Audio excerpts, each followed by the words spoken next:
Okay, so you've seen that the market is now down. You are aware that you should be investing right now, but how on earth can you locate excellent stocks to do so? In this video, we'll discuss a surprisingly easy screening technique that can consistently identify winners among the thousands of publicly traded companies out there. This technique was inspired by value investors like Warren Buffett, Peter Lynch, Charlie Munger, and Monash McBride. There are 6 steps in this process, so let's get started with step 1 since there is no time to spend. Now, a lot of people believe that the first step to identifying a fantastic company is to just find what stocks are the cheapest, what has the lowest PE ratio, and what does the stock screener spew out at you as the cheapest result. But let me tell you, that is completely false. The real first step in this screening procedure is actually to define your circle of competence, because looking at prices first is a highly risky habit to adopt if you want to succeed in the long run. Then how do you go about doing that? Make a list of everything you excel in, everything you put effort into, and everything you spend money on.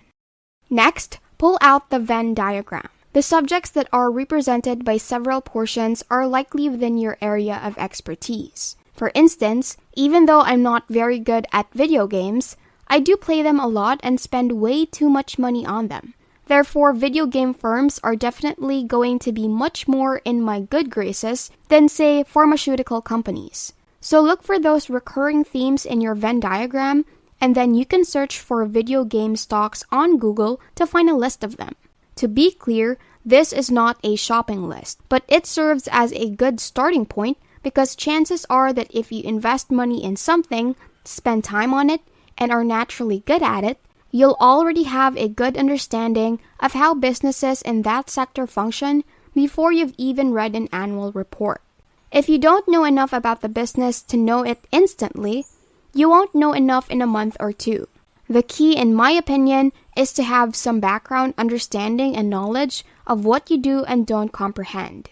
It involves establishing what I refer to as your circle of competence, and each person has a unique circle of competence.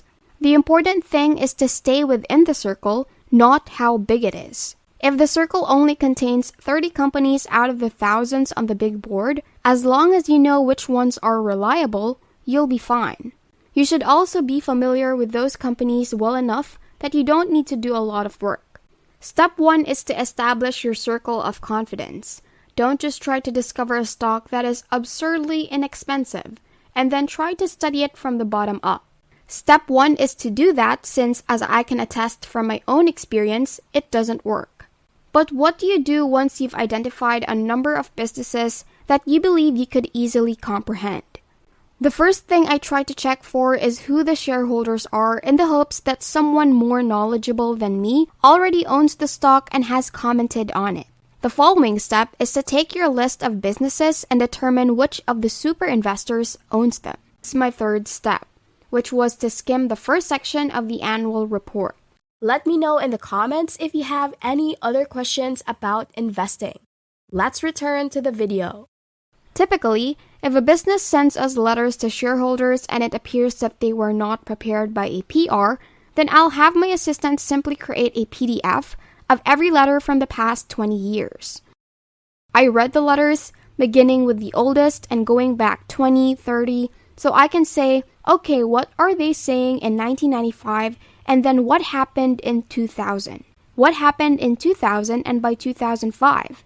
I can kind of see what they were saying compared to how the business's trajectory has gone since then. So reading the yearly report is step 4. Shareholder letters reveals a great deal about the management's performance and how they handle their shareholders.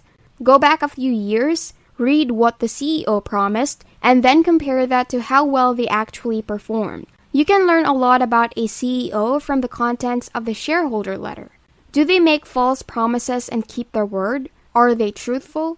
Do they discuss the difficulties as well as the achievements, or are they merely attempting to sell you this business? Are they merely attempting to persuade you of the company's superiority? Reading these letters in the past, in particular, is another interesting aspect. For instance, we are aware that a tsunami is due in the year 2008. We are aware of this. So when I read letters from 2005, 2006, or 2007, they are unaware of it, whereas I am aware of it. As a result, it is as if you are ready to jump off a cliff and slide down a waterfall without realizing it until you reach the bottom. You can watch the entire incident unfold in the letter, which gives you an idea of how the company responds to adversity and how resilient its business model is. The pandemic is similar in this regard. Once more, this step is as simple as using Google to look up Berkshire Hathaway, Amazon, or Netflix shareholder letters. It's important to note that not all businesses will do this, which is a disappointment, but many reputable businesses still do.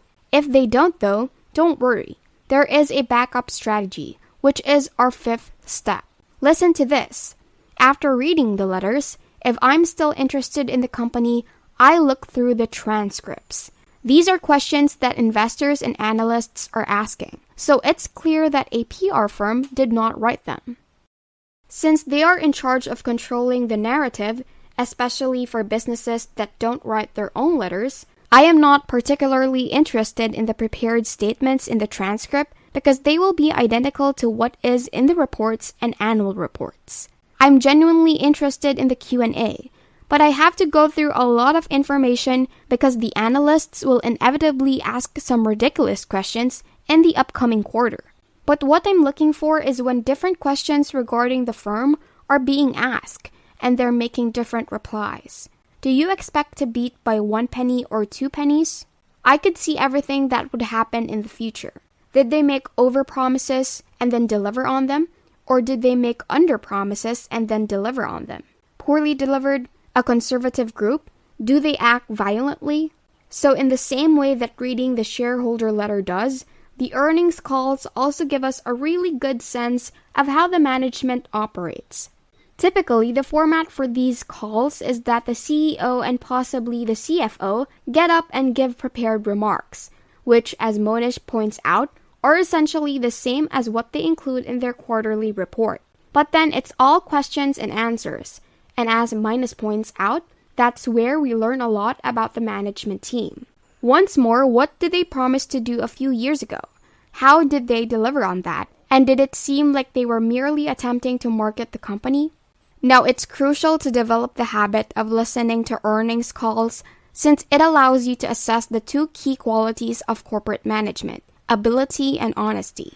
If they are skilled and ethical, they won't overpromise, but will undoubtedly deliver during earnings calls. A big thanks to Ticker for actually maintaining transcripts of the earnings calls. Therefore, if you're looking at, say, Google, it is simple to just click on earnings call transcripts and then you are reading exactly what happened during the most recent earnings call. Alternatively, you can do as Monish suggests and simply scroll back as far as you like to read a transcript from 10 years ago. Read the call transcripts because they are an incredibly useful resource.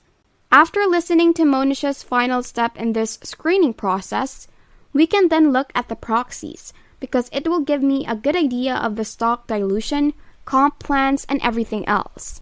And if I'm still interested after that, we can dive into the financials, other sections of the annual report, risk factors, and other topics. The last step is to review the proxies, also known as the Death 14A form, which is the official document that details how the management team is paid, what they must perform to earn incentives, and how much stock do they own or receive. This is yet another important stage since you want the management's incentives to match with the long-term shareholders, or in other words, you want modest wages and bonuses connected to business's long-term prosperity as well as the shareholders' long-term success. Additionally, we want the CEO to own a sizable portion of the company so that their wealth is directly correlated with how successfully they can expand it. In the end, you need to go if the CEO is paid a substantial salary, has no ownership in the firm, and does not see a significant shift in income based on the performance of the company or its shareholders. The process ends with that step, and if everything checks out, we can move on to the valuation and the financial analysis. Overall, That's a simple procedure you can use to quickly locate high-quality businesses. In just a few hours, you should have a solid understanding of 3 of the 4 Warren Buffett approach pillars. You'll comprehend the industry since you've read up on it and are aware that it falls inside your area of expertise. The last step is to properly delve deep into the business once you have checked the management team using the shareholder letters, earnings calls, and proxies. This will help you comprehend the moat by reading what other investors like Warren Buffett believe about the company. Examine the anticipated future growth, look at the financial records, followed by the development of your own valuation. Hope you have learned something from this video. What are your thoughts? Comment down below. If you enjoyed this video, make sure to click the like button and also don't forget to subscribe to the channel and hit the notification bell for you to be updated on our latest videos. See you in the next video. Thanks for watching. Want to learn more and be more financially literate? Click on the next videos we have in our channel, showing on the screen right now.